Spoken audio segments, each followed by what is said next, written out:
Hello, everybody. Welcome back to a special little episode of the Story of Entom. We can consider this a bonus episode of sorts. I just thought it'd be kind of interesting. Talk about how the world was constructed, how we put these story together, some more details that maybe wasn't able to be shared about everyone's characters, stuff I couldn't get to, stuff cut from the main story. It's not going to be a well-structured video. We're mostly just going to be bouncing around, rambling a bit. I'll start us off with a few segments that I kind of have planned, but beyond that, no real idea how long it's going to turn out.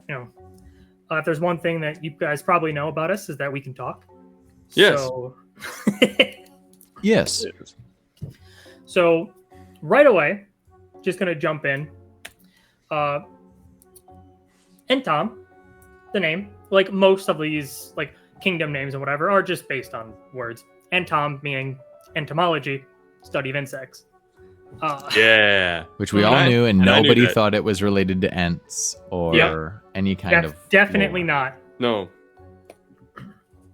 So we're all Who would good do with that, really?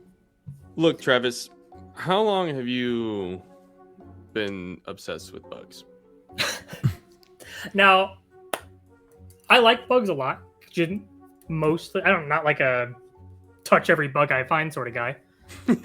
I'm still gonna, if a wasp flies next to me, I'm still one of those guys who go, yeah. Mm. Mhm. Oh, they're not scary. Yeah. You know how Yeah. guys go, yeah. I'm not afraid of them. Yeah. But it's a great source of random little fun facts you can tell people, and they'll stick in my brain more than important stuff like mathematical equations and birthdays. So, Yeah, Travis has always been one of those fun facts guys. Yeah. So I think that there are Mm. probably just more files in the bug fun fact folder in his brain. And so that's Exactly. where it's spilled out of. Oh, I loved it. Yeah. which is why it often seems random. But I guess that's a good jumping point to the main idea behind A Story of Entom was I wanted to fiddle around with essentially give you guys a chance to make a custom race that you can just apply to something. Oh, that's So if you thought like, oh, I really like the idea of combining like a monkey and a turtle, that might be difficult to put together. But with a bug, you could just take the traits you liked yeah. and then just apply it. So it was just It was fun. it was largely a chance to give you guys some play with Daggerheart's hybrid. I will say that, like, Yeah. in Daggerheart, the hybrid thing has, I don't know, I guess for most games, RPGs that I play, I often approach things from an aesthetic standpoint, where, Yes. like, I just like the vibe or image of a character in my head, more so than mechanics, and then I'll try to fit the mechanics to make sense with the backstory that I've created. But this was a change, because stripping all that away, it was like, what mechanics fit the vibe of the character I want to make? And then I guess I'll take the rest of whatever comes with it. Yeah. That was fun. I like Yeah. doing it a lot. And I mean, I like the character you guys came up with. But the other main goal, at least on my end, was I wanted to practice a lot of, Daggerheart mechanics, things like minions and hordes, etc. Yeah. Environments that was supposed to be in there, and I kind of forgot to implement those. But They're hard to in. remember. Yeah. Yeah. Yeah. They're, like, It's true that encounters there are themselves sometimes. Yeah. Hmm. There are a lot of Daggerheart mechanics that are like I kind of forget exist. And Yeah. then when I look back and I'm like, "Oh, this would be cool." Yeah. But I thought the same. I actually thought you did a really good job of exploring a lot of them though. Some things that I was like it's intimidating to me to come up with my own stat blocks for things. But you Yeah. had full fleshed out like Yeah. mechanics Oh, yeah. that you developed in Homebrewed, which I thought was super cool. And they played It out was really sweet. well and thematically. yeah, And that's the I'll- last good thing I'll say about it. Good. Yeah, because I'll get into more of those later. But a lot of the major features I wanted to practice, especially, was foreshadowing. Mm. So I wanted to make sure to introduce something before I threw it at you guys. Oh, yeah. It didn't all work out, but you go to the museum. That was also the finale. Yep. I described those three guardians of the music box, Mhm. Yeah. and that ended up being the final fight. I showed you guys in the second act with the undershrub that the parasites could puppeteer husks. So I was all trying to kind of Yeah, that was a big moment. pieces together. Oh So yeah. you guys could kind of piece things. I think I was trying to pay attention to if you guys made callouts, and I think Will, you're the only one I saw who made a comment when we were talking about going back to the museum about the Guardians. So I was like, That's he might crazy. be on. He might be on to me. Them. Yeah. That's crazy. I wrote down the Guardians are probably the big bad guys. Be prepared to fight the Guardians. It was probably the Guardians the whole time. I wrote that down. Yeah. okay. Did you write that down next to Entom means entomology and not Ents from Lord of the Yes. Rings? Yes. That's cool that you wrote those both down. Yeah, but so I wanted to practice a lot of foreshadowing. I wanted to put in a lot of background characters that you guys could reference, and so it wouldn't be a surprise. Yeah. Which is, I put up that whole information document. The factions were a lot of fun to put together. I can get into It a lot felt of like it those. lived in world. Yeah, It really was, It was did. cool. It was very good. I think will say- Size was kind of weird, No, go ahead. but I wanted to just make it work. No, that was great. Yeah. The thing that I was most impressed with the whole thing was that foreshadowing. I thought it was very well done. You made it like a full cohesive story in 9 episodes with Mhm. things you were like calling back to from the very beginning, which I always love when people are able to nail that because that is hard. And Yeah, and Yeah. you straight up got all of us on your big twist with the power jelly or royal yeah. jelly. Royal That was jelly. awesome. Yeah. that Yeah, was- I got so lucky that I didn't consume it. It was just because I was trying to prove to the rest of the party I wasn't a piece of shit. By Now giving them to be resources. fair, that's actually very interesting because there was special mechanics built into Wizened with the because there Royal was jelly. already somebody in the inn. and so yeah, exactly. So you would get the normal effects. Your next long rests, you would start to feel ill, in that it would be in this case the cordyceps killing the parasites. And Oh, wow. You would lose a long rest action, and in the morning you'd wake up with one stress, and 1 HP checked, and you would gain a favor as they appreciate Hey, it. so you should have eaten it early on and given us a hint. Yeah, it turns Yeah. out. Selfish of you, Mhm. not you, the only one. So- So That would have been hard to figure out what was going on, probably. Yeah. Unless I ate it I wouldn't have done it right before bed anyway. So yeah, it would have been tough. Yeah, that's cool. The whole idea of the Wizened thing was cool by itself, also because that was like parallel thinking. We were talking about doing it in a bug campaign, and you kind of just let us run wild. And I Yeah. thought I wanted to try one of the new classes, and then I thought, okay, a warlock whose patron is those parasites that affect bugs. And then I looked up parasites that affect bugs, and I was like, oh yeah, cordyceps.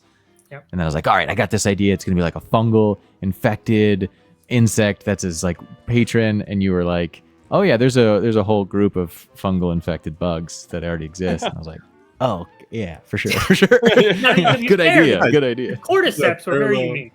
Genius. Yeah, so I really like that whole direction with the character. Yeah, and Will, didn't you think that it was initially going to be a much shorter campaign? So you yeah. just kind of... I don't know how I missed it, but I thought it was literally like 3 episodes or something. And so I was like, let me play an asshole because I never play assholes, and I think it'll be a fun stretch. And then when you like the day of, you guys were like, all right, lock in. This is gonna be 8. This is gonna be 2 months long. And I was like, fuck, it's 2 months. I want to be mean to my friends for 2 months. I was so my surprised fault. how easy it was for you to be an asshole. Some easier, yeah. For some of you, easier than others. It really like it was. It some felt of us. good. I made sometimes. characters that are easy to hate Yeah. by accident. No, actually, it's probably a good segue. Yeah. Characters. Let's talk characters.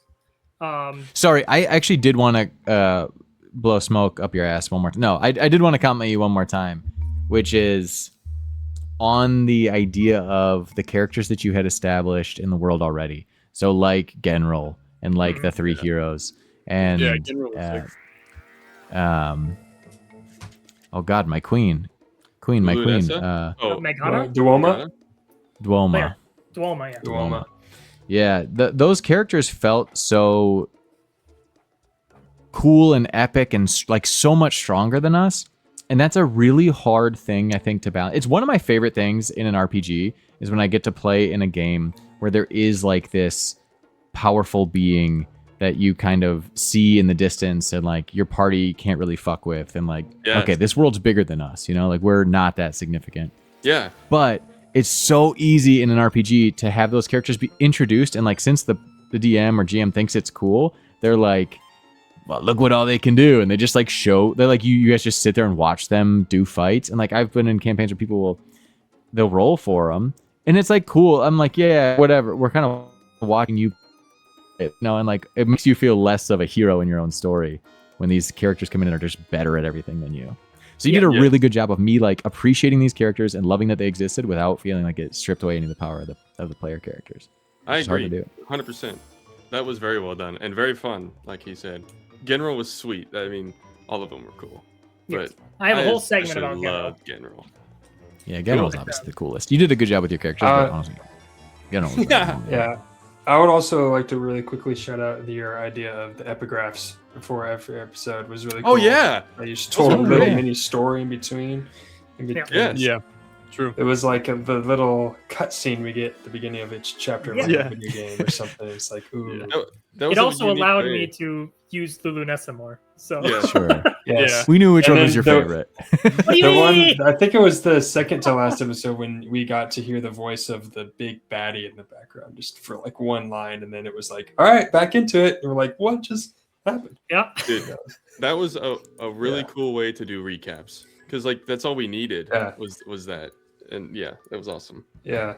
Like There was a breaking the fourth fun wall a little turning- bit, but- Yeah, there was a fun turning point where at first they were just like funny and like silly little goofy. what's the Yes. Lunessa up to, telling me Mhm. what's going on. And then at a certain point they started to become like revealing things that we Dude. didn't know yet and like story development. Yeah. and at that those was points I great. was like, ooh, like I want like, guarantee keep going. you- I want to hear more. I need to Yeah. lock in. I Right. guarantee Right. you, because like I was getting used to them being funny. If we like go back and watch, I bet all of us were like, haha, and then like Yeah, yeah. It's like- you could see the Wait, moment where yeah. we're like leaning oh, in. Wait a minute. yeah. That was important. Yeah. That was really important. I know with a lot of them, they had that little moments of just like, oh, hey, like, yeah. And then the General one specifically. Mm-hmm. Because when I clicked out to read my whole passage I had written about it, clicked back in, and everyone's just like, Yes. You're it's invested, like locked man. in. You're like, oh. I bet that's a good feeling as a GM. Especially because But- I'm just going to dump you right into the fight in that episode. So, Yes. Yeah, yeah. but anyway, back to the original point. Sure. Who wants to start talking about their character? Their kind of motivations, their thoughts, their plans for their character going forward, all that stuff. I can start. All right. I was gonna say Isham was one of the main talkers, so That's true. Yeah, so I created this character because as I've gotten a lot more comfortable playing TTRPGs, I wanted a character that I could like really lean into the roleplay aspect of it, the RP. And I've also been craving playing like a self-righteous paladin. So I built him out as like basically just this self-righteous guy with some like definite self-worth issues like in the background. But what I knew that I was gonna have him have a messed up wing, and I didn't exactly know his like story as I was going. I just knew he was gonna feel very ashamed about it. But I was very happy with how it developed throughout the time, and it was a blast to play, definitely. But it was fun to also like be a character that could be serious, but then like 2 seconds later also just be like an idiot. And that was a good time. which is also one of the joys of Buglin in general. It fit the Yeah. vibe Yeah. perfectly. Yeah. I think that's another thing. This world allowed me to like do that, where I could get really serious, and like our group just does that anyway. Like we're gonna have drama in it, but then also it like gave us the freedom to like be a little bit more lighthearted. Like we're bugs, and it was a good time. I did write a Bible. Yeah. Oh yeah. All right, let me. Sure. It's a I'm side, not little gonna side thing. I Read did. some passages. I'll read just the opening of. So I wrote 3 books. Well, there's 3 books of this Bible. It's In called the the Book of Light, and there's the Song of Dawn, the Song of Day, and the Song of Dusk. Oh, he's serious. But I only That's ended up awesome. writing the Song of Dawn. And I was at one point going to try to preach this to Odium, but then I was like, I'm already talking so much. I can't just like sit here and preach to Odium. I think But there's I'll do no it way now. Odium would have let you get through enough of it to justify writing that much. Like, I wouldn't sit silently and listen to a whole passage. That's true. I would have been like, you know. All right. Yeah, I'm not going to wanna read put from in- it. I get the point. I wanna You should put in publish here it that, in the comments. Oh, yeah. Yeah. Dylan, I don't know if you caught on to this because I'm currently listening to The Wheel of Time. And the light is, I'm learning a huge thing that people say all the time. There's a freaking bug Oh, yeah. on my camera. So I just think of Isham Immersion. every time. They're just like, the light. Like, I swear by the light. The light. Yeah. Thousand Just like, pardons. all right. you That's a are- good point, yeah. Skylar. I Thousand actually- Pardons was great. Right when we, Yeah. right before we started this campaign, I started the Wheel of Time, so that was a big inspiration. There, I put in the chat the first two Makes sense. verses of Let's check it. I'll just read it out. I'll read it out loud. And in Twist the me first out. days, when the world was yet young and shadows lay heavy upon the earth, the sun rose and cast his brilliance upon all things. And the light spoke, saying, "Let all who wander find their path in my radiance." And then so on and so on. I wrote 14 Super cool. verses before I was like, I'm never going to need this. You sprinkled them in occasionally, and I You actually did. loved it. I thought it like really Yeah. added depth to the character, and it made it feel like you really had these oaths and beliefs that you stuck That's to. awesome. I will say it's super cool and brave of you to make your fictional how do I say that word? Anthropomorphized. Anthropomorphization of the sun as your god as a man. That was so cool of you to do. Look, No, I'm just kidding. I actually think you those are really cool passages. Like thanks. well written, honestly. It didn't feel like just I mean, it's cheesy, but kind of intentionally. It was meant to be, Yeah. yeah. The right kind of. That's Yeah, right, yeah. yeah. I mean, I just tried to base it off of the Christian Bible. So that was Okay. So I did say cheesy and All right, Dylan, how about Ascanor? So, Ascanor, I think, was influenced by the setting. Like the silly Bugland vibe was kind of Yep. where I wanted to go. And I also, usually when I play Bard, I try to subvert the typical Bard stereotype. But this time I was like, you know what? This is a perfect environment. If I'm going to be a butterfly, yeah. I got to be full Bard. So, Vibrant as possible. yeah. yeah, and in general, like his main thought process or motivations, because he didn't really have an end goal. He'd only been a butterfly for like 2 weeks, like half a season. So he was still kind of discovering a lot of Entom in general, but I don't know if it was a coming of age, because I don't know if he learned anything. But it certainly had influence on him as a Buglin. It's crazy. I didn't know until maybe I missed it, but I don't feel like you didn't reveal until several sessions in that you were so young, and that like I don't so think many I did. things clicked in my brain when you did that. And I was like, Same. oh, that Yes. makes so much sense. And I was like an Yeah. ugly little caterpillar, just like writing songs, because my community was poets. Oh. But I was like, I'm more than a poet. I'm a singer. And I Oh, dude. once I bloomed, it was like me turning 18 and going to LA. Essentially, it was Ascanor Yeah, You're that finally feels blooming like his it. coming of wings and age. going out. I was singing songs around the island. And it makes so much sense because Third I thought like corners. the blind confidence was coming from just like faith in yourself. Like I know I'm hot shit, but it was kind of like It was like newly like, oh my god, I'm naive hot now. arrogance. Everyone should love me. Yeah. Yeah. Yeah. That's hilarious. I enjoyed RPing with Ascanor. I never knew what you were gonna say, so that's why I was like, let's Neither see what did I. happens. Loose Yeah. cannon. I was very impressed, Dylan, with you coming up with your like 3-line songs and using them in battle. Oh yeah. Yeah.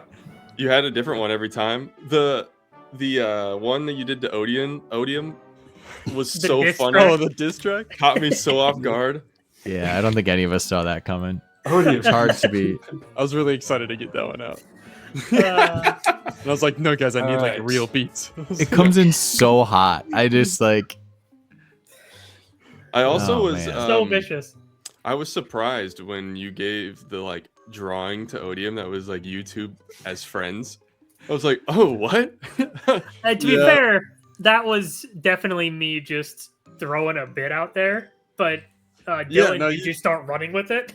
Yeah. Yeah, it worked, and I actually like wrong it. wrong picture, wrong one. Yeah, so yeah. It's like, oh, that's because it ended up being perfect at the end, getting it back Yeah. from Odium's ruined corpse. Yeah. Yeah, Shell. that was. I was that actually- nice. That was good. Before you went and did that, I was going to bring it up, but you did it anyway. I was like, okay, Yeah. good, you remembered. Something else about Ascanor that I actually really appreciated. I feel like it's nice to have occasionally a character who, like, when they arrive in the story, they are who they are, and they do like go through character growth, but they don't have this like massive arc or massive change, and you come out the other side like still you are who you are, and that was 100% Ascanor, and it was a lot of fun to see. Because like, I think it's fun to it's do good it. with all of us trying to have like. yes, I think you and I probably went in thinking these characters are going to change, and I kind of have a direction I want them to grow in. yeah, And I think Clove is more like maybe some emotional growth, but like he's a soldier. You know, he's kind of like a simple man that likes simple things. He wasn't Yeah. going to be totally different. But it was good to have like that kind I'm of stuck. off the wall crazy dude that's just like, I am who I am and fucking Yeah. take it or leave it. yeah, Foundation is set. Yeah, yeah. right. To kind of have as a point of reference. When we first started, He's just still young. one more thing about Ascanor. When we first started RPing, I actually was like, I don't think Isham's gonna like him at some point, but then it's just like I was like, nah, he loves him. I felt that early Yeah. on. I felt that Well- Ascanor and Isham were very similar, and I was like, they're giving I similar mean- vibes, but then it changed so much. I feel it. Yeah. Yeah, it didn't help that we had similar voices. I know. We Yes, didn't you both were know talking we like were both this. gonna do that. Yeah, right. I think it's true that just always in RPGs that you kind of start your first session, figure out who you are. Like you have an idea Exactly. and you think you're going to nail it, and then you get into the motions of things and you're like, well, actually I have to react to everything and it has to Yeah. be kind of consistent. So you're finding your groove. And I think your two voices kind of merged you into the same, like, we're the loud guy groove. And then, but it definitely very quickly branched out into two distinct characters that were Yeah. not very similar to And- each other. Ascanor also, I don't know how to describe it, but he didn't believe in the light, but there were a lot of coincidences that he couldn't ignore. Yes. So he was always He's willing. susceptible. Yeah, he would join a cult he was for willing sure. to work. He's impressionable. He's so young. Exactly. Yeah. Yeah. Like he's- Yeah, that's true. he like believes in the star signs and stuff, and he's like, Yeah. you know what, this is. He acts like he's Right. all sure of himself, but then can easily be like, oh, well, actually. Still looking the for gods are answers, trying to yeah. tell me something. Yeah. Yeah. Yeah. But all right, Nice. Skylar, Clove. Yeah, I think originally he was more inspired by, because I knew I wanted to do the Orderborn, so military culture, but more like Greek mythology. Whereas I feel like they valued like the badassery as well of the soldier, but also it was also manly to be kind of emotionally vulnerable as well and be in the arts. So I kind of put that in with his family and his good upbringing. Like he didn't have a mean dad that was always order this. It was like he was shown love, but also military discipline. But at the same time, you were saying that you didn't feel like he would have much growth because of that. But I kind of was into it that he was almost like a blank slate because he was hanging around the same kind of people his whole life, just military. And now he's thrown into this big adventure. He was almost just like a sponge taking in these unique personalities and just absorbing it, and Yeah. every now and then would like try to go out of his way and like throw something in and then be like, no, I'm a soldier, I need to be more disciplined. But Yeah. yeah, I think that was kind of my inspiration. Also, a fun fact about the naming of the diabolical ironclad beetles. how they do this was the firstborn son has 1 letter change of the father, and the second has 2 letter changes. He's the second son of Clype, so Clove has 2 Oh. different letters of Clype. His older brother is Clyte, the T. Oh. And then so the daughter is 1 letter different than the mother, and so on. Second daughter, 2 different, and they do That's that. cool. So like the names are, you can see the differences generations You can down track below. it The based letters off were number of changed. letters changed. That's really Yeah, cool. that was something I came up with, but it was kind of Nice. random. I was very impressed with your voice. I don't know how you Yeah, obtained it. that's. Dude, I didn't know you could generate better that than sound. that. That was amazing. I had were- it so long, but That's then some by the range. 3rd or 4th episode, I was like, it's almost natural. It's still And you good. even had a slight shift between which form you were in, and could Yeah. switch it Oh, yeah, back just and like forth the- quickly. It was When- easier on my throat to do the Unstoppable. unstoppable form. Yeah. Yes. Yeah, because you had to like pull the vocal cords tight to do the sound. That shit, dude. I don't know how. Yeah. I was editing one of these videos and I had it on like just my laptop volume, and Claire heard Odium talking. She's like, "Who is that?" And I was like, "That's Will." And then Skylar said something. She's like, "Who is that?" I was like, "That's Skylar." She was like, "No way." I was like, "Yeah." Yeah, it was cool because I'm like, wow, this is actually a voice that no one else can replicate. And it's very No. so that was Yeah. kind of Not, No. yeah, I can't do that. I Oh, don't know how the fuck I've you do that. practiced just in case we ever do that spin the wheel thing and I land on Clove. Yeah. I think it's funny that it just worked out this way because we didn't plan it. That this side of the screen was all like gruff Oh yeah. voices, Yeah. and that side of the screen was ha I didn't voices. even think about that. Early on, it was because, like I said, we're trying to figure out our characters, and there were moments where when he would talk, I would be like, don't try to do his voice, do your own voice." Yeah. And I think Skylar, I was very impressed with your RP as Clove throughout the whole time, because I know that you like still consider yourself like new somewhat to like TTRPGs in general, but I thought you killed it the whole Yeah, I agree. campaign. It was a Appreciate it. blast. felt like He- I didn't want to say because of my character too. Like he says little but tries to be meaningful when he says. I was like, I gotta say something that means something, when in this moment. But I don't know, I felt like it went smart, pretty smart with that voice to choose. Yeah. well. Yes, exactly. Right. That Very was like also sniper part of a conversation. I'm gonna tweak that. there was When you go ahead. no, you go first. I was just gonna say there was like hearing you say your inspiration for your character, it makes so much sense because I was like I for sure got the soldier thing early, and I was like, oh, this guy's just like order born, like straight and narrow. He's nice. That was a unique thing, but like there was a moment where you started like we finally started to engage you more because you were so Let's get him in. you didn't say much, and you like revealed that Clove was so emotionally intelligent and like self-aware and like Yes. Maybe just just like, Ignoring him. He just yeah, chose. just like not to figured himself, or what's the word I'm looking for, like self-realized. Yeah, where you were just like, I know who I am, I know what I'm about. Yeah, it's all good. I'll help. And I was like, oh, what the fuck? And I like that. It was a cool combination of characteristics. It was. And now hearing where you're like why you decided to do that intentionally it makes a lot of sense. Yeah, it's like Yeah. soldiers don't have to be like abused, I guess, or like people who are raised in that culture don't necessarily have to be abusive to their children. They could be nice Yeah. and just teach. That is so true. In like in game as Isham, because like pretty much every long rest, I was like, all right, who's Isham gonna annoy this time or like talk to this time? And I was like, I haven't really done Clove, and I also thought he was gonna be like not scared, but like a nervous person.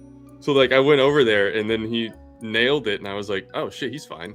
Yeah. Yeah, right. Yeah, good. Good. He's battling his own stuff in his head. He's all right. Dude, one of the main reasons I like playing these games is because there's like real life lessons in all of these, like secret life lessons, things you can glean from it. But I remember the specific episode, well, I don't remember which episode it was, but in the specific instance where Isham was like talking to Clove about how he like feels ashamed about his wing. You were the first one he showed, and you like said it's okay to like not be okay. I remember like I was like getting ready for bed that night. I was like, shit, that's great life advice. I was like, dang, I feel like I Groundbreaking. literally learned something today playing as a freaking bug.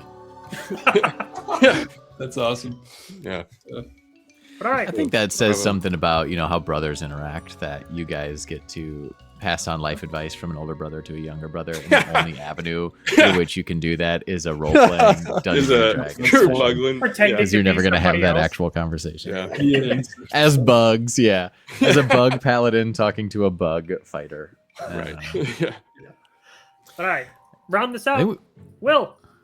we already kind of talked about audio. Like, A little the bit. idea, I really went off of, I want to play somebody who's kind of antagonistic and kind of a dick, because I have always had problems. I've played a lot of RPGs with Travis, and over the years I've always liked to play like the guy who tries to engage everybody in the group and is really nice and like, let's all get, like, I can't wait to learn about each other, like, this is gonna be so fun, because I think that promotes RP in a fun way, where if everybody in the party tries to be dark and mysterious right away, nobody ever gets anywhere and nobody ever talks to each other or breaks down walls. So I was like, well, let me try something new. See if I can be antagonistic and sort of a dick, but like actually have an arc and grow to be a more likable character, and to like not just make it, I hate you, I hate you, I hate you, okay, you're good. You know what I mean? Like, Mhm. or like secretly I love you. You know what I mean? Like, I don't Right. know. So hate you. I had never done it before, and that was really it. And then I thought we were doing bugs, so I was like, let me look up some cool bug pictures. And I looked up a lot of cool bug pictures, learned about a lot of different types of bugs. I thought moths had the most variety. Found the Death's Head Hawk moth, and was like, this thing kicks ass. It's got a skull on its back. I'm gonna be the edgy guy. I better have a skull on my back.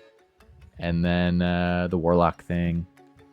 Yeah, But what I found was fun was like, and the Cordyceps, we talked about that. The thing that I thought was fun was, I was like, all right, so I'm not gonna like these guys. I gotta not like these guys. I gotta not like these guys. And then when you presented all your characters, I was like, this shit's gonna be easy. It's fucking Askenor's a dickhead. Isham's too full of himself. Clove is like, I don't know. I was like a little soldier boy. Oh, cool. Like I can pick on that. And then at first the problem was the first couple episodes, it truly didn't feel good. Like, I would get done. I talked to you about this after a session one day. I felt bad because I would be like mean to you guys on purpose and like shutting you down. And some of it was like kind of fun and funny. But like after the underbrush arc, I was really like, man, they're not like, they don't like me. That sucks. I think. Yeah. The lines blur. So I'd say if anything, that the underbrush arc was where Askenor was finally like, okay, this isn't a joke anymore. After that one conversation where I got like cornered, where he's like, who's your leader? And I was like, Askenor is. Yeah. Well, that's not what Dylan thought. That's what Askenor thought. Yeah. yeah, I loved that. And then you had to make fucking like Sophie's Choice, or like the trolley The problem where you're trolleys, like, Ooh. But then which it one was of these like, things do you want to kill? those mosquitoes, man. Yeah, it was so easy for you. The trolley problem was horrible. Yeah. But yeah, so that was interesting. And then I was worried that I wasn't going to find the avenue to make it a natural return to let's figure something out together. But I do think that it started with Isham in like you, because there was a real rub there. Like, and it's easy thing to pick on, but it's like, yeah, you're so self-righteous, but you're such a hypocrite. What the fuck's wrong? Like, you're talking so much shit and you're blaming me for something I truly didn't even do. I felt like conviction when it came to that point. So when we were arguing that, I was like, this is like, I liked that moment. Yeah. And then afterwards, when you like came back and you were like acknowledging things, and then your character's growth made it easy for me to be like, all right, maybe I'm being hard on these people. They do have redeeming qualities. And then Clove, like, before we even really talked to each other, although I mentioned this in character, but when Clove turned on me and like shook his head at me and joined the rest of the group, I was like, oh no, he was the only one I liked. Why is he? That hurt, man. That really hurt. And I was like, fuck, that would, and I realized that hurt me, but it also, I think, would hurt Odium. So then later, when you just like dove in front of that like ultra crit or whatever, and Odium's life like flashed before his eyes, and then just you got BB'd off the screen. Oh yeah. I was like, and then I was like, all right, I need to talk to him about it because they need to actually have a conversation. So then when I talked to you and found out you were totally self-actualized and like, I was like, I think this is my way in, where it's like, I judged these people. Isham has his problems, but he's growing just like all people are. I'm not perfect. And then I talked to Clove and I was like, I thought this guy was an idiot. He's smarter than me, probably. Yeah, he had forgotten about that moment the next day. You know, Right. That's just how Moved on. his brain works. Yeah. So, like, you apologized. That's how it happens in real life. He too. forgot about it. He does not carry that with him going forward. That was so when you brought it up, he had forgotten about it anyway. So. Yeah. So, and I think Whereas that was you a were thinking about it, like right. And that was a big thing for Odium. I think he recognized that too, of like, oh, okay, I'm actually not in charge here. Like, these people are growing and changing, and they've got so much life ahead of them. And Clove's already more self-realized and actualized than I am, and I'm about to die. And there was never a moment where Odium thought that he and Ascanor were going to get along, I think. yeah. That was until great. until that moment with the paper, I truly was like, I thought it was mutual, you know. I was like, all right, we just don't see eye to eye. I'm never going to bridge that gap because I think it's funny if it stays the same. If he's not going to change, I'm not going to change. And then you did the little paper bit, and I was like, does that mean anything to him? I don't know if it does. Legit. Truly, like, confused by it. So I just kept it, and I was like, I think I'll address that later mentally, but I never got to. I guess. Yeah. Odium was great to roleplay with. I mean, everybody was, but like Odium, like you taking all those choices and being confrontational, it was hard to roleplay at first. Yeah, Like, I was like, that was good. Like you said, how you worried about how it was like. I was like, oh no, I don't like confrontation, but my character would probably like stand up to it, and I'm like, okay. Either. Yeah. You, It's like, you I gotta stand challenged up. us legitly, and I was getting like secondhand like embarrassment when you would challenge Coley or Dylan and their characters. I'm like, Yeah. oh god, like I felt because you maybe felt it too, being mean, and I was like, oh god, this is real. This feels real. Yeah, I know. It hurt. It was I hard. don't like it. This is Dude, uncomfortable. it helped. Yeah. It definitely That's helped great. me figure out where Isham needed to go when he like gave his bits to the con artists basically, and you like really challenged him about it. That was like, I was like, okay, where can I take this? I'm like, oh, okay, so there is more insecurity there that he can like talk about. So that was helpful. Yeah, I think Yeah. I was gonna say you perfectly rode that line, kind of like you talked about, where you did want to have some growth, but you kept your core Yeah, that's kind very of true. grumpiness, evilness because of your past, and you had that all going on in your head too. I think you perfectly rode that line where you did become more likable, but you didn't totally change to the, like Zuko, all good at the end. You still Yeah. got that, and that was cool. I think. Thanks. I- Yeah, that was hard. Yes, Travis. Well, I was gonna say, seems like a good time to start talking about the overall story and kind of the changes that I've made. Oh yeah. Originally, my original plan was to have, it was supposed to be about 6-7 episodes, an episode a music box piece. So there's gonna be like 5 of them, and then I kind of quickly cut that down to 4 of them, and then a quest for the Rickaday, just so you get access to the museum. And I kind of shifted away from that, just like, all right, the museum's open. And plus I can make a stupid bit about you guys sneaking in, and it's just free the whole time. Yeah. And if there's one thing we know Travis loves, it's a stupid bit. Yes. It's see the entirety of Lulu Nessa. And so I was kind of tweaking the story, and eventually got it. I found a nice 8 episodes. It's kind of what I wanted to aim for.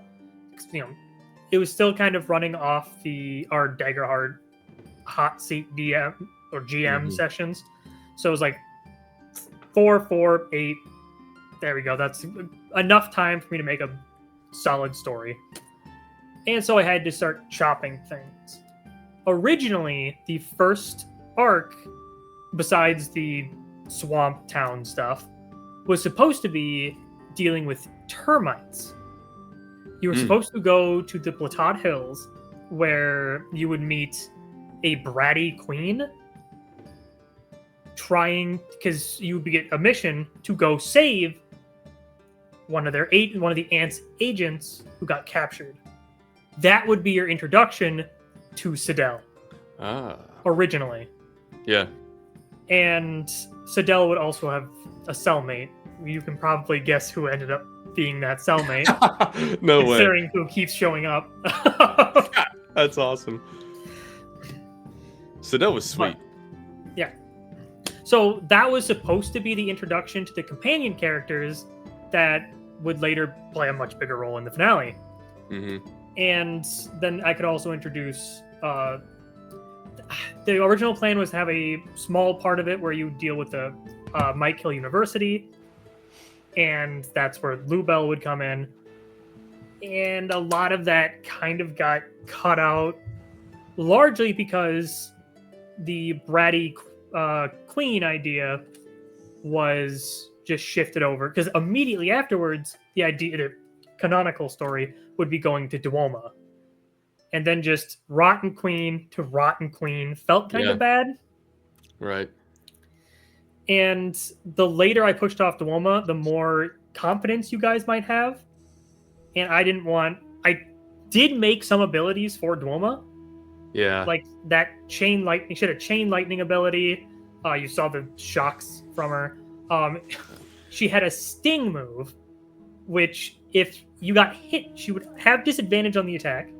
If Duoma hit you, you would just immediately make a death move now. Oh, jeez. So it's like a Shelob stinger. Essentially, yeah. Oh. Yeah, we would have died. Yeah, exactly. And you weren't supposed Right, to you didn't fight. want us to be overconfident later Yeah, in the campaign that and be makes like, sense. we can take her. Yeah. Yeah. So Although there was Duoma's- never really any reason to. Like, it's not like, exactly, but Right. you know, yeah, you gotta- never know. You never know. And I did Is- technically let you guys. There is some branching story stuff I can talk about later. Like you guys could have moved around a little bit more. It's not like you guys actually had a time limit. I pushed you towards Duoma's stuff first Mm-hmm. because it's the canonical path. But there was actually a lot of stuff in mind if you guys had Web Cutter when you Yeah. approached Duoma. Oh, that makes sense. Mm. Yeah, That because the weapon was- Weavers would have been pissed at you. Yeah. Oh yeah. There was also a backup where the Mantid, when you guys were approaching the museum on your big push that the ants swarmed over, if you guys, for whatever reason, never dealt with General, because you could just go up the tree and do the bird stuff, and Ophelia would just say, yeah, you can have it. Right. Mm-hmm. Then General would have showed up in front of the museum, and you guys would have your companion character. You guys with your companion characters would fight General because the ants wouldn't be man. able to stop him.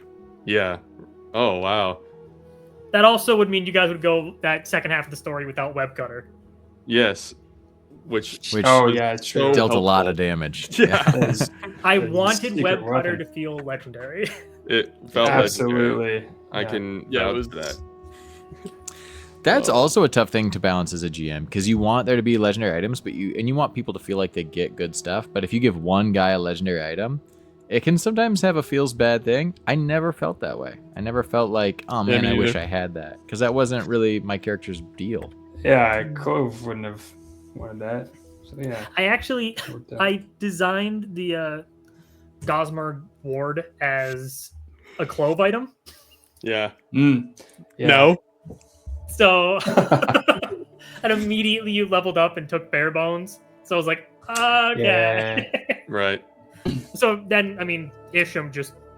I don't Got both, think Isham, baby. Isham actually ever really got in the danger zone, besides Never did, maybe not the once. Songbird Because fight. he had clove armor. Yeah. Oh, I- I would. Yeah, Yeah, Clover- bare bones yeah. felt right with my shell. So. I had a lot of health hit points too. Like I didn't want to be like, Clove, I don't need you. But there were a lot of times where I was like, you don't have to take it, but I didn't want to metagame. Yeah. It felt right too for you to do it. Like it felt You guys just kept giving me all this stress, so I was like, I right. can actually keep doing Yeah, and this. I went Boosting my full armor. heal forward spec.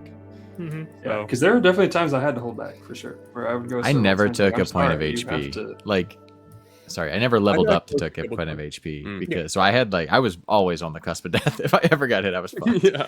So I was very grateful that you existed. Yeah. Um, No, that- So I guess some other story tweaks and changes I've made. Now, there was originally supposed to be a lot more spaced out content, which I quickly realized wouldn't work. Yeah. There was supposed to be like some wasps fight outside the undershrub. The desert was supposed to get a whole, the scorched desert. There was supposed to be a whole edge town instead of you guys just hitting one small spot. There's a river encounter I'd planned where a group of water beetle bandits there'd be one of those skitter bugs, whatever they're called. Yeah. Water bugs would have given you passage, like towing a leaf. Oh yeah. And then water beetles would pop out, and there would be a whole fight about defending the skitter bug so that they wouldn't just sink you guys, Strand essentially. you. Yeah. Oh, that's a great Cool mechanic. idea, yeah. yeah. Mm. I'm gonna steal that and reflavor it into a different environment and then use it. on you guys. Perfect. Use it. I think that is part of the reason the world felt so lived in, though, is that you had all these ideas that didn't even get to be used because you sort of hint at them still. And Yeah. it still gives the idea that, like, there is world out there that you guys didn't even see. And it's Yeah. happening, and there are things That's that are true. happening there that are affecting what's going on with you. Yeah, So, it's I so think much that extra was- work. There were and several not times on we your end, asked- but it. It was not wasted. There were several times we asked you questions like, "Does this exist?" And you like, without hesitation, were like, "Yeah," and it's in this part over here. And it never once felt like you were like spitballing. I was like, "Oh no, he actually thought about Yeah, what's this." funny Travis's is headcanon yeah. runs deep. Yeah. The head game. I also liked that it takes place in Tolnera, Yeah. Oh yeah, like Bikini Bottom Island. Like, it's Yes. Right. the super zoom Now- in spot. Actually, there is a crazy deep cut in this, and that's the music box. Okay. When the music box opens, it's an elven dancer. Oh yeah. That was a music box from the Northern Kingdom, which is where Oz's wife came from. Ah. And she had heart conditions because her dream was to be one of those dancers. And Oh. she couldn't do it because she kept collapsing from her weak heart. Wow. And so she took that music box with her when she just took off on a boat and sailed off to just disappear. And when she finally felt like she found home, she put it out to the ocean, where No way. it came adrift on Entom. That's That's crazy. I knew that. I guessed that. Yeah. yeah. So that I knew was that, the like, episode crazy two. that was your deep most Yeah. obvious foreshadowing. Yeah, Yeah. I was- That's awesome. Yeah, we all was called just- that. I was gonna say that. Yeah, that's Mhm. crazy. love I was gonna that. say the thing detail. about the finding where she meant to be. some other background lore stuff was the music box was the I knew this There's too, a- by the way. Carry on. Perfect. Carry on. You The you can music say box it, but was if you the- if you need a break, I can also say it. Yeah. was a pivotal piece of a war that happened way before Duoma. Way before. Instead of Duoma's war, it was those which happened before the founding of the Elytra Union, by the way. Oh. Those beetles found there's a big war essentially between the Huge. birds and the bugs, the bugland, Yeah. Yeah, where the birds just sent, well, why are we just sitting up here all day? There's all this fresh food down here. So, Like Weagle. yeah, exactly. I wouldn't call them fresh food. Weagle And wasn't so- there though. He never became food. So. The bird couldn't even digest them, spit them up. So those beetles are famous for actually braving the scorched sand, the long sands, where they found the music box, brought it back, and made peace with the grandfather of the kestrel. Okay. And so Yeah. they made a pact where the birds would stay in the canopy and the bugling could have the ground. And occasionally they would swoop around until the music box was played. And that the birds can come back to the land on the ground again of Entom. That's awesome. Yeah. Because didn't you say they had a competition to see who had a more beautiful song? And they had agreed that, like, after they were defeated, they were like, okay, fine, we'll stay in the canopy. You can have your space down here. Yep. Until it's played again, then we'll return. That's the awesome. music box was considered more So cool. beautiful than any of the songs they had. Dude. And it inspired a lot of the birds quite a bit, where they built the grand stage to practice their performances. And then they had this. The birds had their own culture and everything. And I liked this subversion where revealing to you guys that the great dragon Gulliver was just a regular bird. Yeah. And so the birds you guys thought the whole time were birds are actually these pygmy harpies. So to Entomites, a dragon is what we would call a bird. Yes. And a bird is what we would call a pygmy harpy. Correct. Yeah. The bird foreshadowing, specifically, I think what I had said earlier about how I was super impressed with your foreshadowing. Going into the last session, like that week, I was just thinking about all the characters and how we had like already knew everybody was there. We were going to do this meeting. And I was like, I guess Ophelia is like the only one that didn't show up. And I was like, whatever. Not every story's perfect. And then for some reason, I still didn't make the connection that I bet that comes back.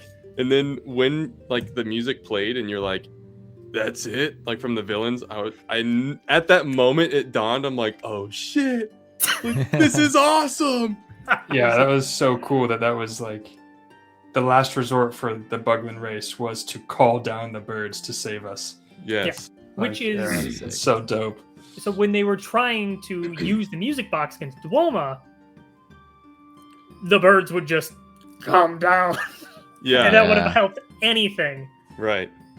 Yes. So, that's so cool. So Lulu Nessa had her vision about that and was just like, no! Yeah.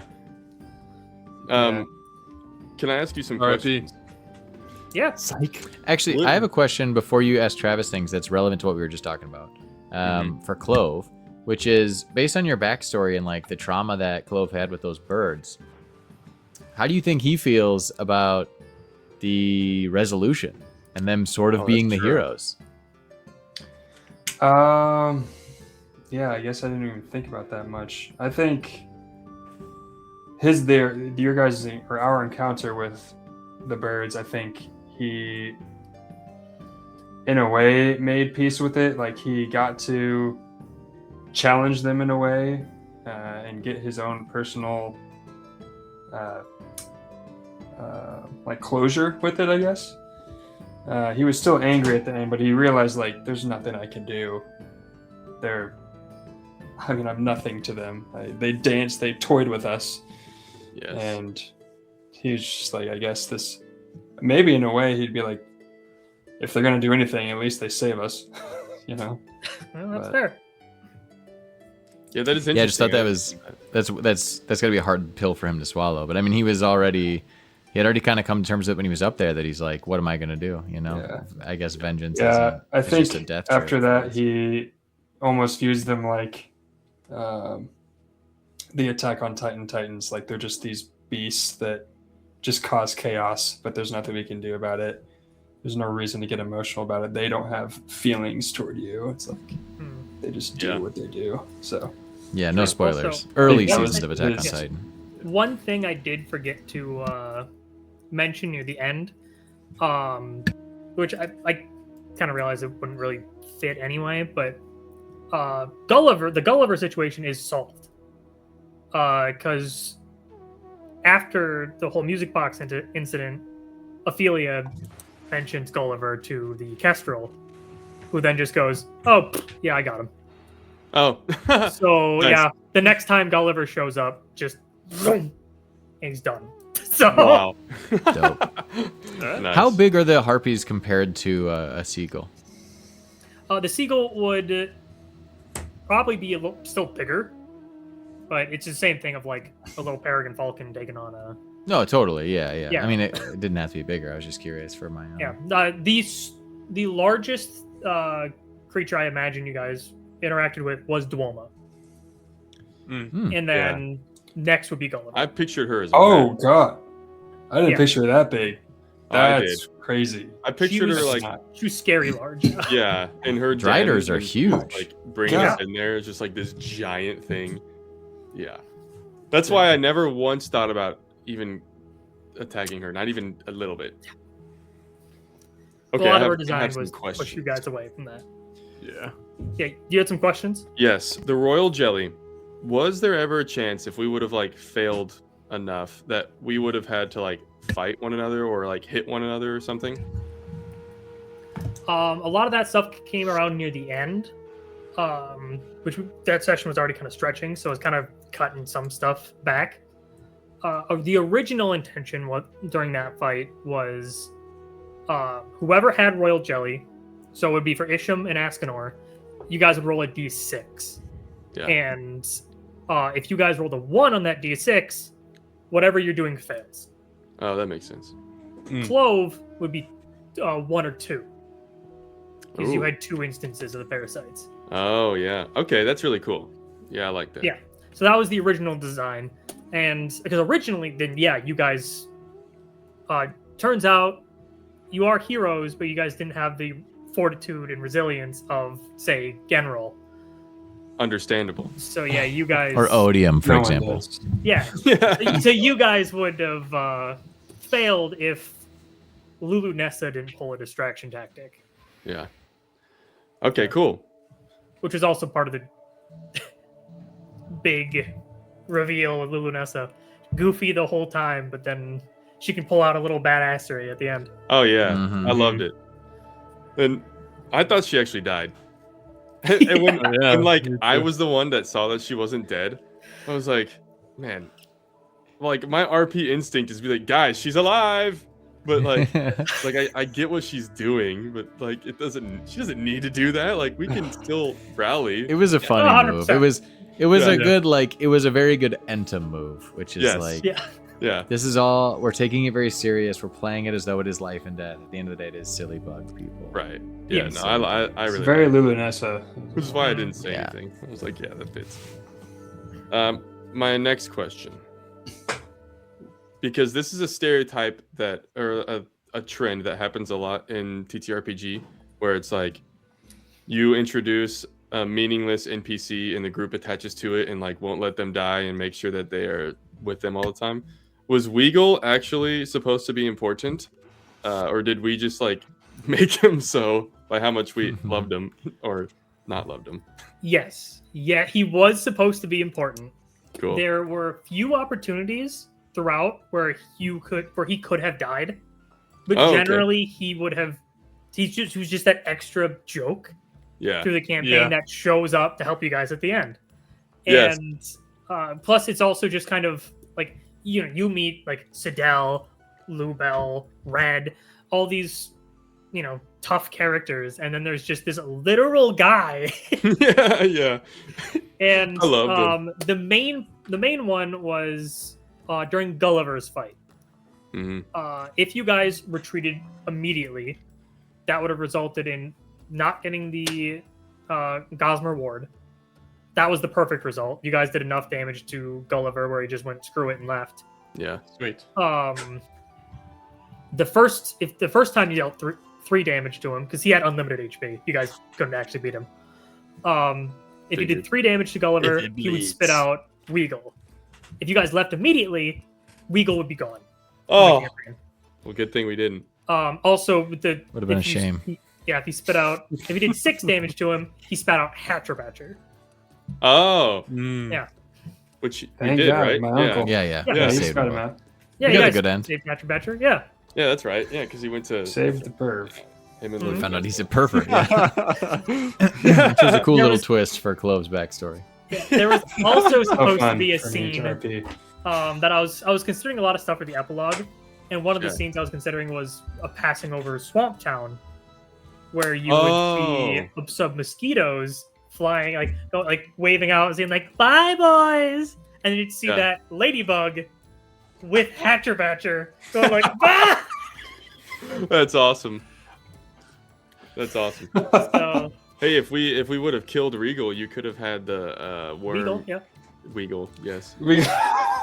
We're past the whole campaign. You still don't know his name. If you would have killed Hey. Rhaegar, Rybel was cool though, man. I really liked Rigel. Yeah, the point's gone. I don't know. I hated him. But no, there was lots of opportunities. Like originally, Sidel was kind of easy at the end since the other point with Sidel was once you learned of Sidel, if you guys just didn't go save him, he would have just been killed by the termites. Yeah, right. Yeah, Yeah, come he's- on. We're heroes. Yeah. Lulu said so. Lubel was going to be with you guys as long as you didn't mess with Chell, which Right. I don't know why you guys would. Yeah, because technically it was revealed that the Veil Guard were all like kind of ninjas. Yeah.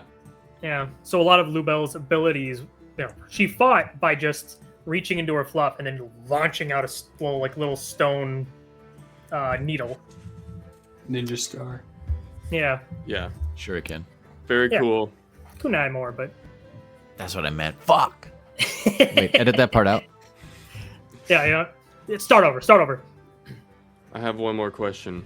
Yeah, I truly thought, before we move on from Weagle too far, I was suspicious at multiple points that he was going to be a villain. Yeah, I know. I started thinking about that too. mm. I was like, don't When he do kept it. showing This up, is I'm a like, classic he has Travis. to be more Yeah, important yeah. than he's. I letting think on. I mentioned that. I was like, pattern recognition is Yeah. coming in. This guy's Legal going to be the might be. big bad, or like the real hero. Like he was the one that was the actual hero of the dream. We were just Yeah. like the ones that were accidentally stumbling. But on. yeah, I was like, there's I gotta mean, be some. But no, It could, but it no. could Just a be guy. interpreted that way because Yeah. he did the final blow and we brought him there. It's so true. It could Which- be Yeah, and then he Which fell is a- on the. Yeah, This which would be is a a new special religion. scene, by the way.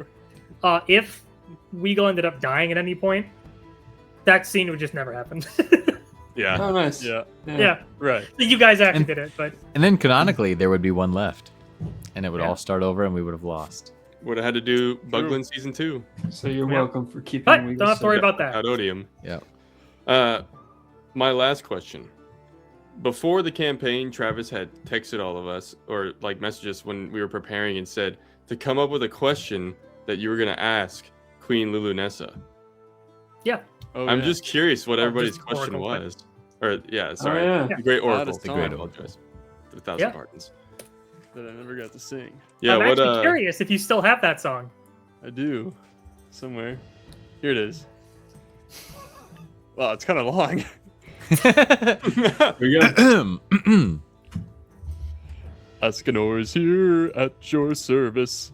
To impress you is my sole purpose.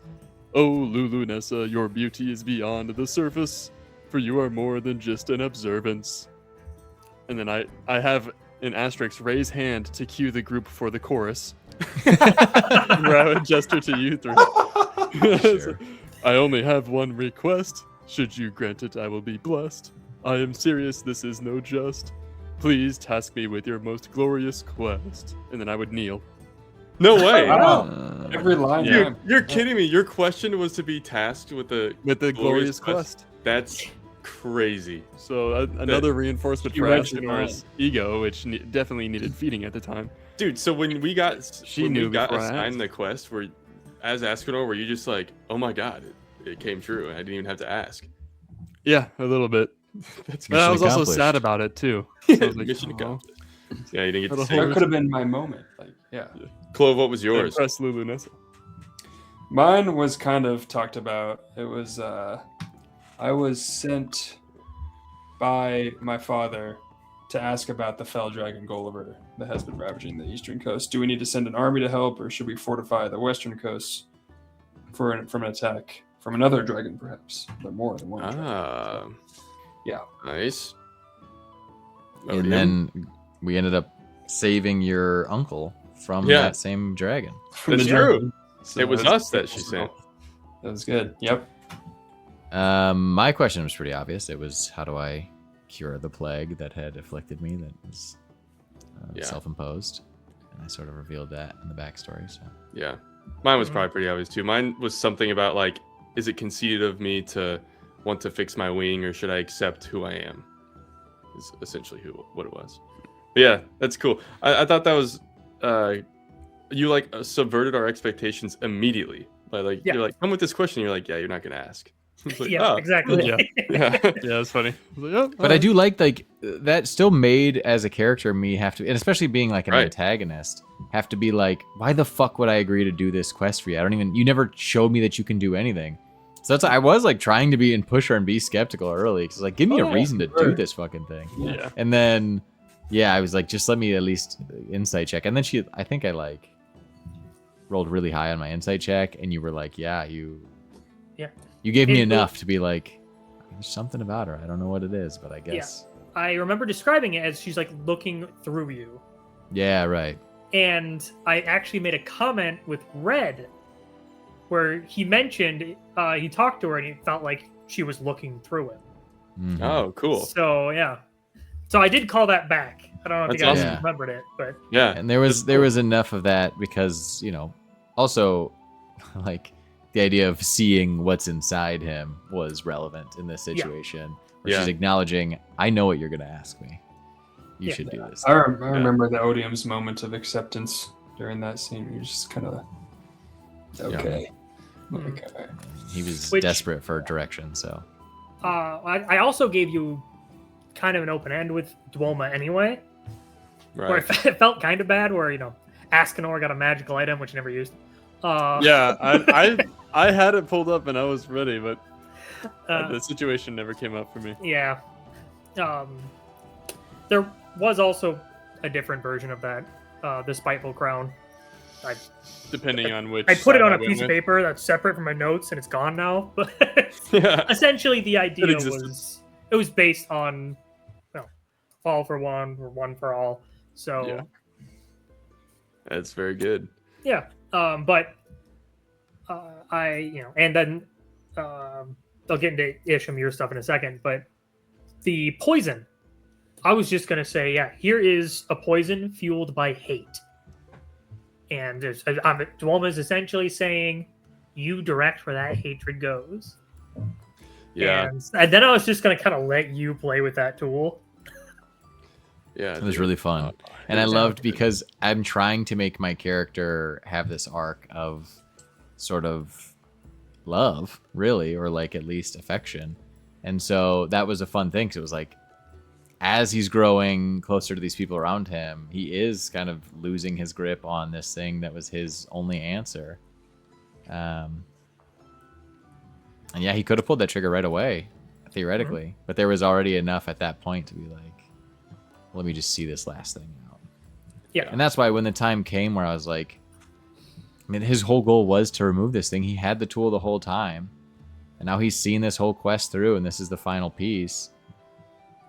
This thing's also a poison. Might as well try it. So then Isham trying to heal. Like, I had the idea that I could... Because I, from the very beginning, took the...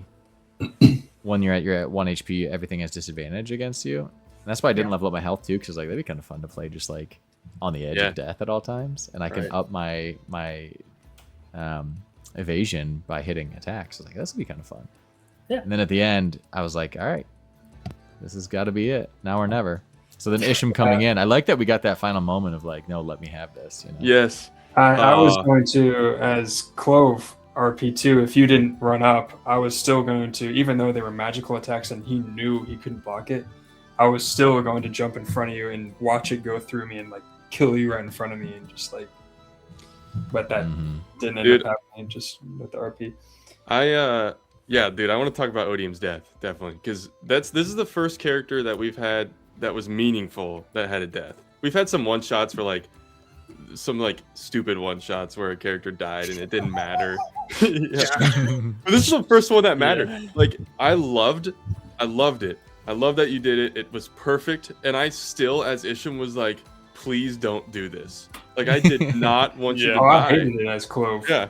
I mean, he didn't want to see anyone die. And it was hard, but it was also, I was like, I have to let him do it. And that was, it felt real in the way that our characters culminated to that part where you're basically like, let me do this. And I just was like, fine.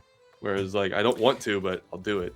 But I do think that was like a testament to the growth of Isham's character too. Because Isham at the beginning would not have let that happen. He'd be like, I'm a hero, I save people. Like, you need to be saved and I can save you. I'm going to save you.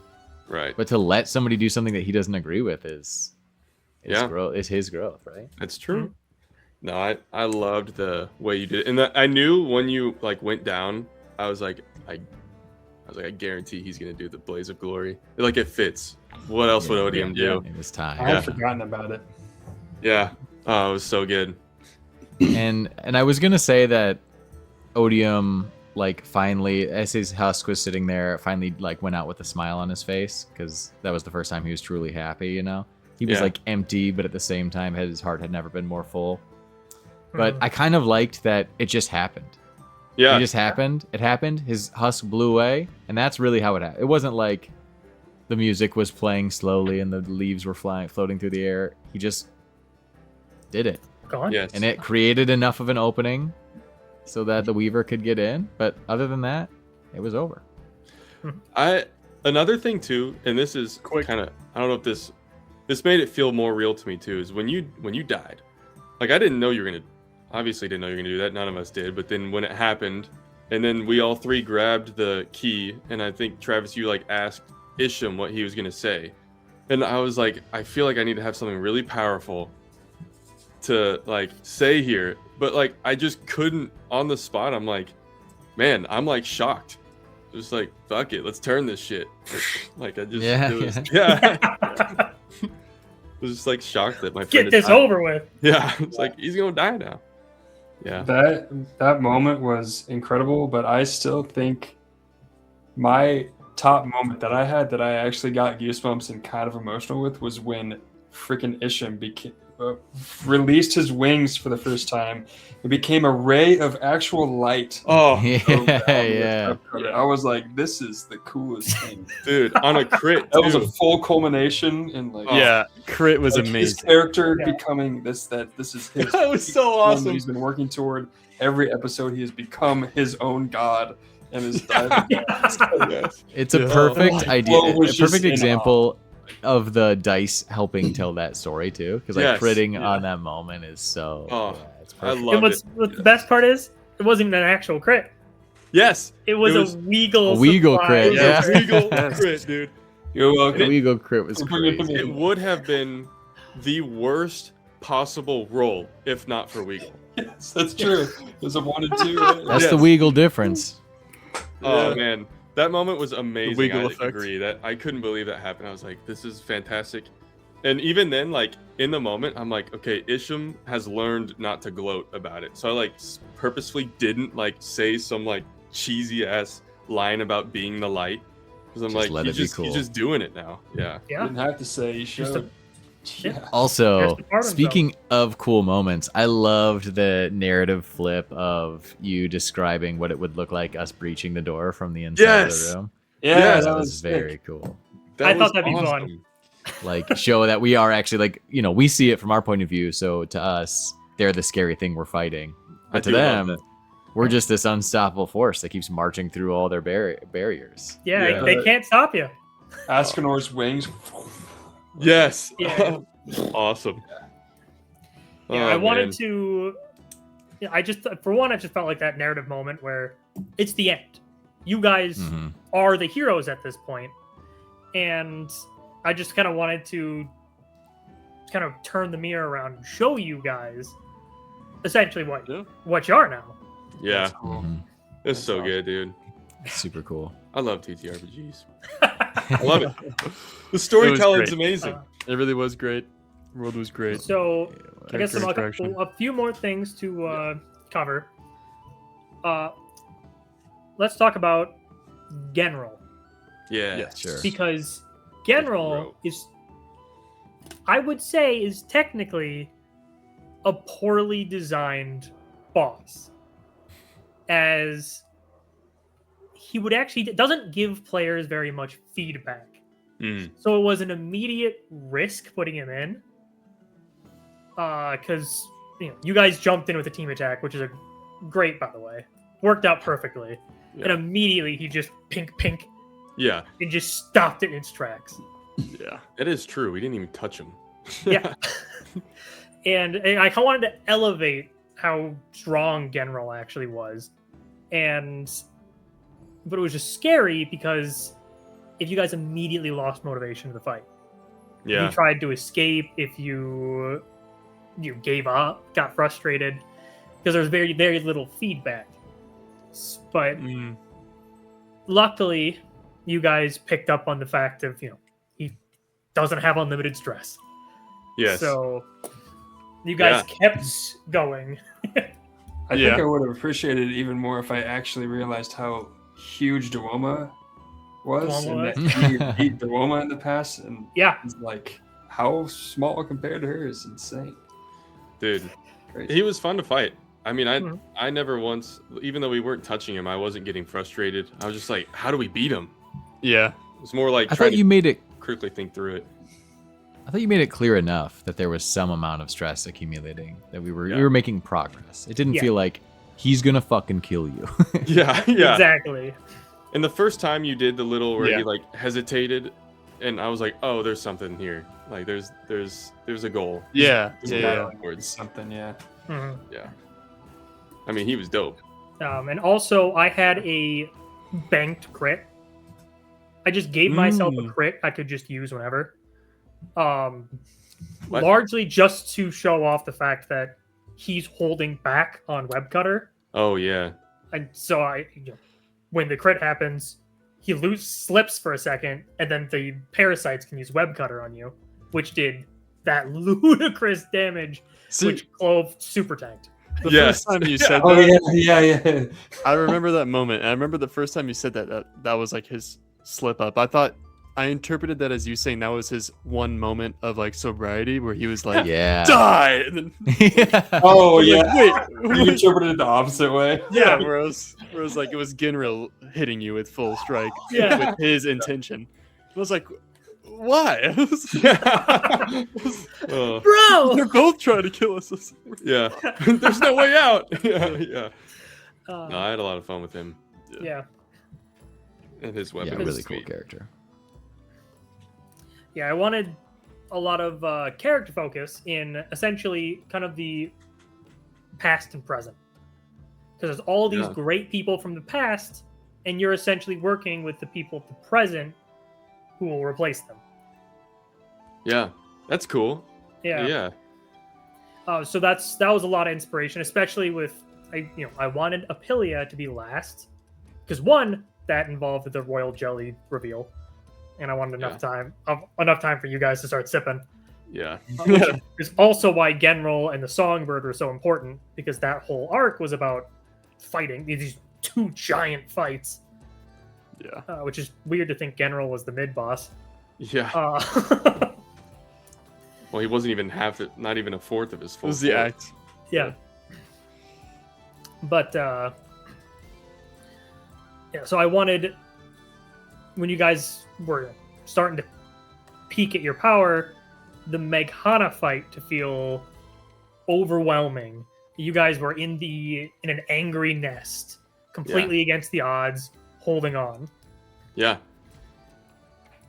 So while it did kind of set back and made me split from 8 to 9 episodes when we kind of cut it off a little early, it was kind of nice because it gave me more chance to build that environment where you guys are fighting. The throne room, the That was cool. Cool. Chaos happening Flags. around us. yeah, just the swarming sounds of the hive. I mean, Yeah. Melna confusing them with her own commands. you were worried about this last episode's gonna be short. It was like our longest episode. by Yeah. far. That's Yeah. true. So there was plenty left. Like I think we 100%. it was good that we split it up. Yeah. Yeah. Yeah. No, that was a good fight too. I liked that a lot. Sick. I felt that, when we fought the birds, I remember being frustrated because I'm like, these fucking birds are laughing at us. Like they're dancing and laughing, and we're like trying, and I'm like, this is a big moment in Misham's eyes for Clove. I'm like, I can't even touch these birds. But then Yeah. using that and circling back at the end, I'm like, that makes sense. Like they're the birds. Like they're Yeah. gonna come down and devour these things, Yeah. and that fits. So it's like that hindsight storytelling where it's like, oh yeah, makes Which sense. is also a little bit of foreshadowing I loved was when Odium pretended to puppeteer a slipping one in, and I had the bird go, Oh yeah, Mhm. yeah, I didn't even think about that.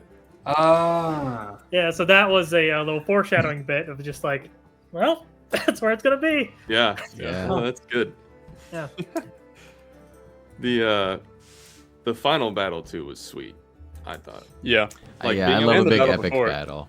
Epic battle. Speaking Being of- able to commandeer these allies was Speaking sweet. of the battle before, there was one companion that we never ran into that we Yes. couldn't use. I was going to ask about who he was and what his abilities would have looked Oh like. yeah. Now, I Dragonfly. wanted a representative The veteran for, person. Yeah, for the Drakengard. And when you guys came in and just introduced yourself to a random Drakengard member, I just came up with Druk on the spot. Nice.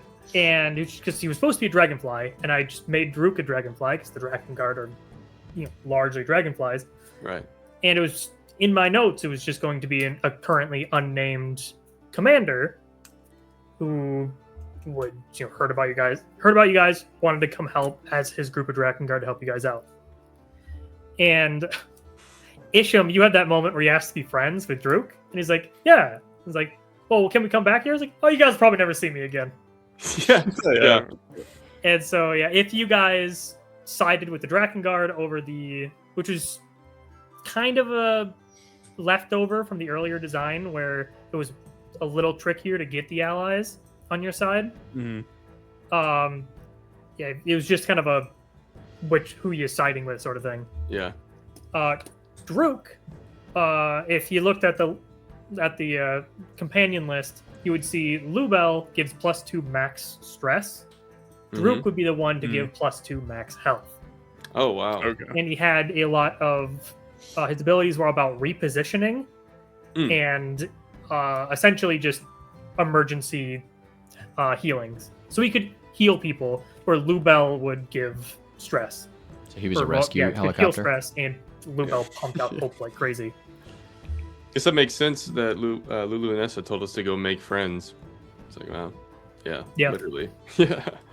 Yes, yeah, that was all supposed to be around the companions, which my original plan was to integrate them much more in the early part of the story. Up with Sidel being right there. Yeah. But as I chopped things, I didn't have anybody around Duoma's whole part besides the Weavers, which I was supposed to show off the Weavers some. I wasn't going to introduce Eliga, as she was supposed to be that tie-in to one of your first major bosses. Yeah. Taliga. Yeah. And the other beetle was supposed to be tied in a little more with a side quest, which I cut, which is supposed to be about mafia beetles. And so Oddlaws you could hear about Oddlaws because he was supposed to be a surprise character, introduced mainly through the little opening bits. I liked Outlaws. Yeah. Yeah, he was cool. That's my type of character in things. So I was sad that we didn't bring him, but Oh, but He still had a cool moment. speaking of Oddlaws, the his hidden ability. Oh yeah. Yeah. What was it? It was called For the Future. If Melna, Lubel, or in the order, Isham, Clove, Ascanor, Odium were to take a fatal blow, Oddlaws would take it instead. Oh, wow. Mm. Good thing we didn't bring him, Odium. He was my shield. Yeah, That's right. Yeah. yeah. So Oh. he would Instead of Regal. prioritize Melna and Lubel as he saw them as important prominent figures. figures, yeah. Yes, and you guys on the lesser degree, but if you guys were in charge, he was your guard. So Now, what if it would have been Weagle? Well, Weagle was already my shield. now, a lot of characters had certain comments towards each other. Let's see. There would be certain shout outs, like if Sidel died, Red would cry out about how he's sad to bury another friend in the southern fields. Yeah. Melna would shout out, and she would thank him for pulling her out of the desert. Oddlaws would mention, the death of a good soldier. Yeah. That's Uh, cool. You had these like one-liners. Yeah, they had a bunch of one-liners. Other characters died. They Yeah. also each had their own special death move. Blaze of Glory. Can we hear what Yeah. people would have said about Weagle if he died? Yeah. Certain Shucks. He got like, close. certain characters wouldn't say a thing. Weird. Sidel and Red say the same thing, where they just pretty much just go civilian down.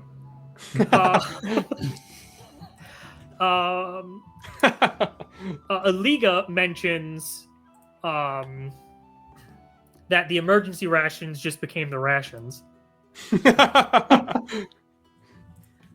and Good luck. Good luck eating him. Many have Yeah. tried. Yeah. And Lubel would have gotten confused for enemy. We're like, we got another one. Wait, no, was he on our side? Yeah. That's good. That's good. What was his final move? His power move. Weagle, his final move was falling over, and it would have been a stress relief for everybody, and everybody would clear stress. Oh, nice. That's so mean. That's Oh man. But yeah, Oh, Weagle poor was guy. the lamest because that was kind of his whole design. Yeah. He would just pretty much go. Melna would just go out in a blaze of glory with her stinger and just kill one of your enemies. Nice. Yeah. Oh. Now they Okay. could still unity them, but she could knock out a full health one. Yeah. That would've been Um, crazy.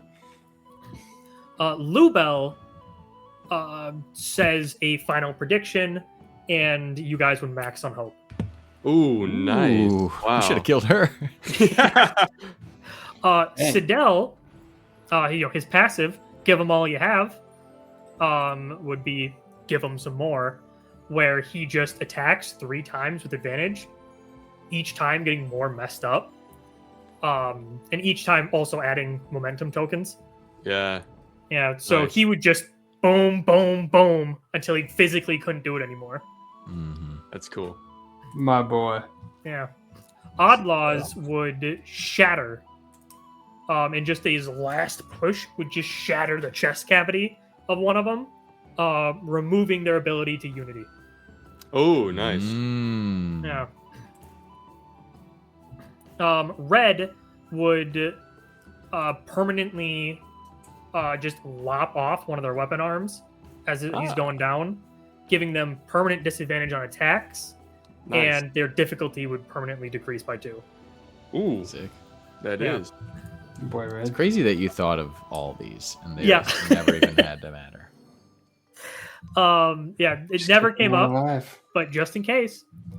Aliga would have she had a similar effect to Melna, where she would just pretty much immediately drag one down. But she had a shout out for Taliga. Pretty much just going, that was for Taliga, you son of a bitch! As Mhm. the thing essentially was dying and would just crush her. But That's awesome. yeah. Oh. Brutal. Yeah, and and Drooks would pretty much just you could just target somebody and he would just give them one last push, and they would clear 2 health, clear 2 stress, gain 2 hope. Wow. Yeah. Nice. That's very cool. Full restore. Yeah, Very pretty much. cool. It's like a big clear for him. That's awesome. This was such a fun campaign, Travis. This was such a trampagne, Travis. Travis, this trampagne is Just so this good. was such a pain, Trev. Travis, this is Travis. so The good. last thing to some things I kind of wanted to mention. I put a lot of unnecessary thought into a lot of the factions. What? Yeah, who would have thought? Such a trampagne. In the Kingdom of Apilia, I made mention of them near the end, but you would have, I mentioned noble daughters, in that Meghan is only one type of bee. The other bees exist as nobles. It's more traditional in, for Apilia, where, in the more traditional system, where Meghana is the ruling family. Melna would take her place, as would Melna's chosen daughter. Oh. Because essentially the queens choose one of their daughters, and queens have longer lifespans than typical other worker bugs. Yeah. Melna had an older sister, Melnie, who passed. Ah. And so Melna's younger. She's quite young to be an Apillian queen. But, yeah. She probably she's actually quite needed recent. a king. Probably. Well, that's the thing. I really wanted to make a mention about. I was really trying to find a way to put it in. There was just mentioning bees talking about, like, you know, taking a wife or whatever. But bees, when they reproduce, they essentially, use the modified stinger to Penis. their penis as they stick it in, it explodes, and the bee dies. Oh man. That's real life bee stuff. So Man, I if I had a wanted, nickel, I really wanted to include. So that the somehow. male explodes? Yeah, the male Dies sticks I it guess in that- there, yeah, the male it dies. explodes, and he just goes, "All right, I'm off to die." Wow. Similar to when a bee stings. So every living bee is a virgin. Yeah. That's a male. Yeah, Every pretty much. male. Because if they're not, they're Mhm. dead. Yeah, that's true. that's a really good point, Colby. Thanks, guys. man. Thanks for this Yeah. champagne. You see a Shit. bee, you make fun of them. Colby, that's a truly good joint. That was a. Thanks, guys. Sorry. Yeah. So, the other types of bees you would encounter would be, there's other queens. They're just referred to as noble ladies. That's a really good champagne. Oh, And that's the They're- end. They're, the noble ladies who would have noble daughters who would all hold high positions because they would each have their own. Who would also be treated on royal jelly, like Melna was, just in Yeah. a lesser amount. you know, The Rickidae, completely different system. They alternate the selected queen, so they have a set order where if Queen Bess died, it would move to the next queen in line, which I didn't designate, and then that queen would it's kinda- have gotta a designate. daughter who would become queen. Okay. So they have a whole rotating system. I'll be honest. It is a little crazy that you Yeah. thought of all this. Yep. When I told you earlier that Travis's headcanon runs deep, I think you thought I was fucking around. I did. I used to live with this dude for a long time. I've heard so much lore about campaigns that have never even been run. Yep. You save it all? You save all this lore, I hope? A lot of it's in my head. The head cannon runs deep, Yeah. Clove. I don't know if you were listening, but this was a great champagne. Yeah. This champagne was pretty Pop drunk. the bottle of So good. champagne for the champagne. Krampus, I this love is a Fred trait Lee. jam. Fuck. I gotta say, before we start to wrap up here, that probably to the viewer of this video, it will feel somewhat masturbatory for us to go around and congratulate ourselves on how fun of a story we just told. Yeah. But also, nobody cares about this. Like we have. It's not like we have a strong audience anyway, and Hey, and those people even probably they don't want to hear all of our. But truly, this was so fun to hear other people's insights and thoughts on Yes, things this and was background for the great. campaign. I've never done Smart, this for do a it. campaign before, and if you haven't with your own friend group or play group, do it because this is awesome. Yeah, I yeah. kind of want to do this for all campaigns going forward. This is Recording great. or not, agree. it was really fun to hear was. everybody's thoughts on everything. I loved it. Yeah. That's good. And I Thank think our you. fans And- will care. Yeah, they might. Some people might care, but my point Yeah. is, It's a lot it of feels rambling. weird. At points, it feels weird to be like, "Oh, thank you for asking my inspiration," but like, do it because Right. it's fun. I Yeah. know it doesn't matter. Yeah, we did it's like we're we did sharing it with each other. If bug-themed other people want campaign. to see it, Yeah, dude. if other people want to see it, they can see it. But it's But this Try was to tell awesome. you I guys. love this. I had a great time. And a Yes. big part of it is different people have different perspectives on certain events. Yeah. Right. Somebody might, you guys, a lot of things talked about is those special character moments you guys had together and interactions with certain NPCs. And so each person has their own favorite. Like you generally, there's certain characters you all guys all liked. You guys liked General. You guys liked Sidel a lot. Wiggle. Weagle existed. I mean, Isham loved him. So He hated him. which that's General in and lore. Sidel was a good list. It is, yeah. Yeah. So it's just kind of interesting to see what parts resonate with people. Yeah. Lulu Nessa grew on me a ton. I actually, Yes. at the very beginning, I'm like, man, Lulu's a lot. And then I'm like, Yep. you know what? This is my great oracle. Yeah. I would have gone into battle Yeah, for it. I was but all yeah. in on like the Yeah. Oracle. Like, Yes. believed in it. Very cool. And I suppose I will add there is one I forgot with the Lunessa. You guys talked about how she did seem like a big deal and like, oh, maybe he was the chosen hero. If one of you guys were to die in the campaign, there's a special scene where Lulu Nessa would show up afterwards and just being like, heroes, don't do this! The event that got him killed. And when you guys reveal Oh. that, you're like, oh, well, luckily in my dreams I envisioned another hero right over you. And she would just point out in the crowd and then, new character. No way. That's good. That That's is good. That's good shit.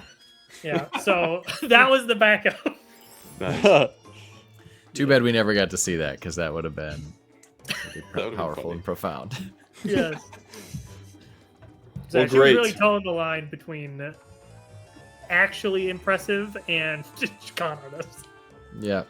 That's why it was special. where we I never live. knew to the end Mhm. until she showed up in that like dream state, and I'm like, oh wait, she's real. Yeah, turns out. Yeah. She does exist. Well, But thank you yeah. for running this campaign. Yeah, Sorry. yes, GGs. Fuck. Yeah. Thank you for taking this campaign. I'll take it from Yeah. here. That's Travis, it. thanks for the champagne. It- I had fun trampaining with all of you. Yes. Well, good. It was a We're lot on of fun to run. I'm champagne, glad I that's- got a full story Yeah. start to finish. Yeah. Yeah. You did it. You did it. We did it. I'll clap him out. Let's Mostly clap Fade Travis out. did it, but also we did it. Let's clap Um, Fade out.